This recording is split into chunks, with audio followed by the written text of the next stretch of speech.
नमस्कार दोस्तों, आज से कुछ ही दिनों बाद होली का त्यौहार आने वाला है जो कि हमारे देश में बहुत ही हर्षोल्लास के साथ मनाया जाता है। हम बहुत ही सेलिब्रेट करते हैं होली को।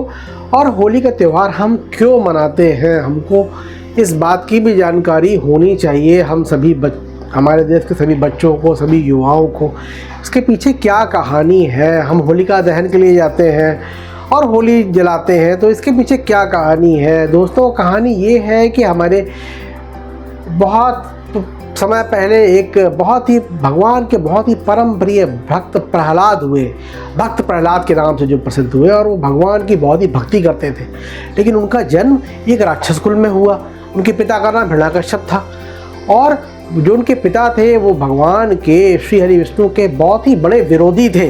वो उनको बिल्कुल भी पसंद नहीं करते थे, और उन्होंने अपने राज्य में घोषणा करवा रखी थी कि जिसने भी भगवान का नाम लिया उसको मौत के घाट उतार दिया जाएगा।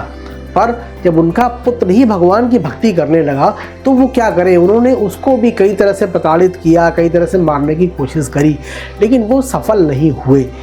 तो अंत में उन्होंने फिर अपनी जो बहन थी जिसका नाम होलिका था, उससे प्रहलाद को अपनी गोद में बैठाल कर जलाने के लिए बोला। होलिका ने, जिसको कि एक चुनरी के रूप में एक आशीर्वाद प्राप्त था कि वो चुनरी पहनकर किसी भी आगे बैठेगी तो वो जलेगी नहीं, उसने उस चुनरी को ओढ़कर प्रहलाद को अपनी गोद में बैठाला और होलिका दहन के लिए आग के बीच में बैठ गई।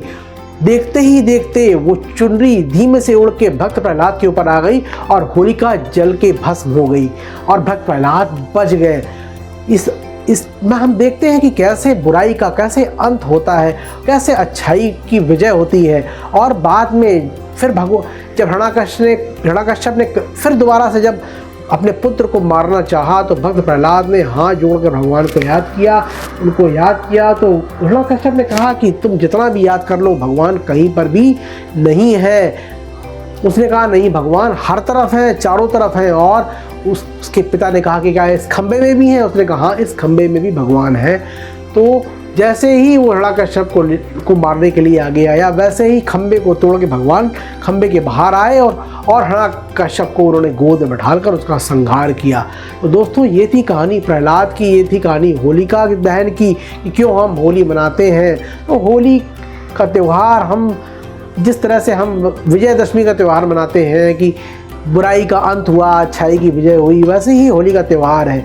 और होली के त्यौहार में एक और विशेषता है कि हम बहुत सारे लोगों से मिल के अपने मन के वो मैलों को धोते हैं, अपनी सब चीज़ें भूल के लोगों को गले लगाते हैं, रंग लगाते हैं, और होली के इस त्यौहार में हर्षोल्लास से डूब जाते हैं, पूरी तरीके से सेलिब्रेट करते हैं। तो दोस्तों, इसमें एक छोटा सा सेलिब्रेशन का भी मैं आपको मैसेज देना चाहूँगा कि क्यों इतना सेलिब्रेट करना इतना क्यों ज़रूरी है। होली में या किसी भी त्यौहार में या किसी भी छोटे छोटे अवसरों पर सेलिब्रेशन का ये महत्व है कि सेलिब्रेशन से हमारी एनर्जी हाई हो जाती है, हमारा वाइब्रेशन लेवल बढ़ जाता है, जिससे कि हम एक बहुत ही अच्छी फ्रिक्वेंसी में होते हैं, जो कि हमें बहुत सारी अच्छी चीज़ों को आकर्षित करने का मौका देती है। तो आइए दोस्तों, इस होली के त्यौहार में भी हम लोग खूब अच्छे से सेलिब्रेट करें, रंगों से घुल मिल जाएं, लोगों के रंग लगाएं, लोगों के घरों में जाएं, मिलें और सबसे अपने रिश्तों को प्रगाढ़ करें। Happy Holi friends, happy Holi.